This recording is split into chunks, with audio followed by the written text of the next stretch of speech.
dan Galang atau Barelang. Ya, ini luar biasa. Baru kali ini ada pemerintah yang mengintimidasi rakyatnya sendiri. Ya, sejahat-jahatnya mungkin dikatakan Pak Harto lebih jahat, tapi ini lebih jahat. Pak Harto tidak pernah menggusur daripada rakyatnya, betul? Ini kejadian amat dahsyat.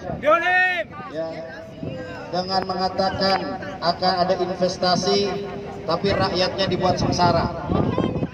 Yang seharusnya investasi ini bisa membuat rakyatnya sejahtera,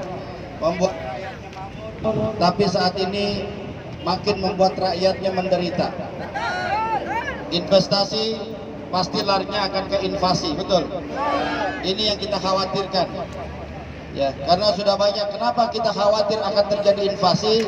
Karena sudah hampir jutaan TKA Cina yang datang ke Indonesia. Bagaimana di Morowali, bagaimana di Pandeglang, bagaimana di Jasinga, bagaimana di Sulawesi Selatan dan lain sebagainya. Mereka sudah datang ke Indonesia. Mungkin mereka adalah tentara-tentara Cina yang sengaja dikirim ke Indonesia menjadi buruh di sini, betul? Buruh di sini gajinya teramat kecil, tapi bagi TKA Cina buruh gajinya teramat besar. Ini ketidakadilan bagi rakyatnya sendiri. Maka dari itu, kalau ada yang mengatakan saat ini bajingan yang hanya mementingkan kepentingan rakyat bangsa lain, maka jangan marah dikatakan bajingan. Kenapa? Yang memang begitu. Seharusnya pemerintah ini bisa memberikan kesejahteraan rakyatnya, bukan malah menyengsarakan rakyatnya, bukan mengintimidasi rakyatnya dengan janji akan dikasih tanah 500 meter dan dengan tipe berapa 78 atau 45, betul? Kalau itu sebuah janji-janji palsu. Kenapa? Sampai detik ini saja SMK belum kedengeran. Sampai saat ini SMK belum kelihatan. Bagaimana yang 500 meter, betul nggak? Kita dengarnya enak, dengar janjinya enak. Ketika yang ngomong janji itu bikin kita enek. Kenapa bikin kita enek? Nggak ada yang terrealisasi. Betul nggak? Betul nggak? Siap kompak, siap bersatu, siap bela saudara kita di Rempang. Takbir. Sekali lagi aparat, mereka adalah saudara-saudaramu.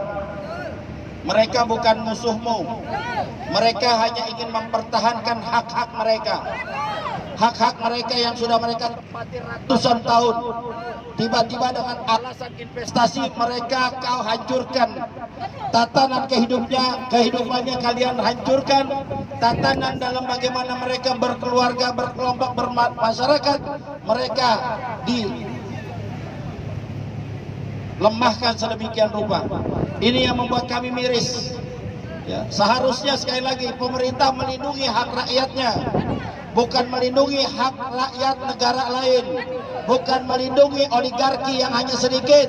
Ingat, Rempang adalah suku Melayu, mereka yang sudah mempersiapkan jiwa raganya untuk memerdekakan bangsa dan negara kita, betul? Mereka ini jiwa pejuang, bukan jiwa pecundang, bukan jiwa pengkhianat, bukan jiwa komunis. Mereka jiwa pejuang yang sudah memperjuangkan bangsa dan negara ini sebelum kita ini lahir. Jadi nggak ada alasan pemerintah ini dengan seenaknya, dengan alasan investasi dan lain sebagainya. Nggak ada alasan pemerintah ini membodohi rakyatnya terus. Mau sampai kapan? Sekali lagi, jabatan Anda hanya sementara, kekuasaan Anda hanya sementara, tapi rakyat ada di situ selamanya. Apakah kalian ingin menjadi musuh rakyat selamanya? Kalau ingin kalian menjadi musuh rakyat selamanya, maka bikin oposisi kepada rakyat, maka rakyat akan siap bergerak untuk melawan kalian. Takbir. Allahu Akbar. Ya, sekali lagi kita sedih sebetulnya. Ya, ketika ada aparat dengan rakyat diadu domba, sedih kita. Atau kami harus berhadapan dengan adik-adik kita nih, saya anggap sebagai adik-adik kita nih. Sedih hati kita. Kenapa? Karena adik-adik kita hanya menjalankan tugasnya. Siapa memberi petugasnya? Siapa yang beri tugasnya? Mereka ya yang bertanggung jawab di yaumil akhir nanti. Ya, sampai seorang presiden menginstruksikan kepada Kapolri, Kapolri menginstruksikan kepada Kapolda, Kapolres untuk bisa mengawal investasi. Kalau ada yang lawan akan dibuldoser oleh LBP. Luar biasa LBP ini. Ini luar biasa. Dia nggak bakal mati kayaknya.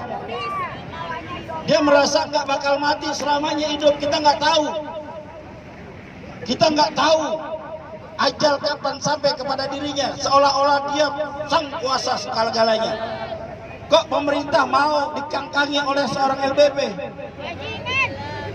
Innalillahi. Apakah rakyat Indonesia tidak ada yang cerdas? Apakah rakyat Indonesia tidak ada yang pintar? Apakah di kabinet tidak ada yang pintar? Sehingga LBP memegang semua kekuasaannya yang bukan menjadi tugasnya, seolah-olah presiden takut terhadap LBP. Betul? Kita cuma bisa berdoa. Mudah-mudahan Allah Subhanahu wa taala memberi kekuatan kepada saudara-saudara kita yang ada di Rempang. Mudah-mudahan Allah Subhanahu wa taala memberikan kesabaran, keistiqomahan kepada saudara-saudara kita yang ada di Rempang. Kita hanya berdoa, mudah-mudahan Allah Subhanahu wa taala memberikan kepada kita pemimpin yang jujur, pemimpin yang adil, pemimpin yang istiqomah, pemimpin yang sayang kepada rakyatnya sendiri, bukan sayang kepada rakyat bangsa lain. Pemimpin hanya takut kepada Allah haqqa tuqatih, bukan takut atas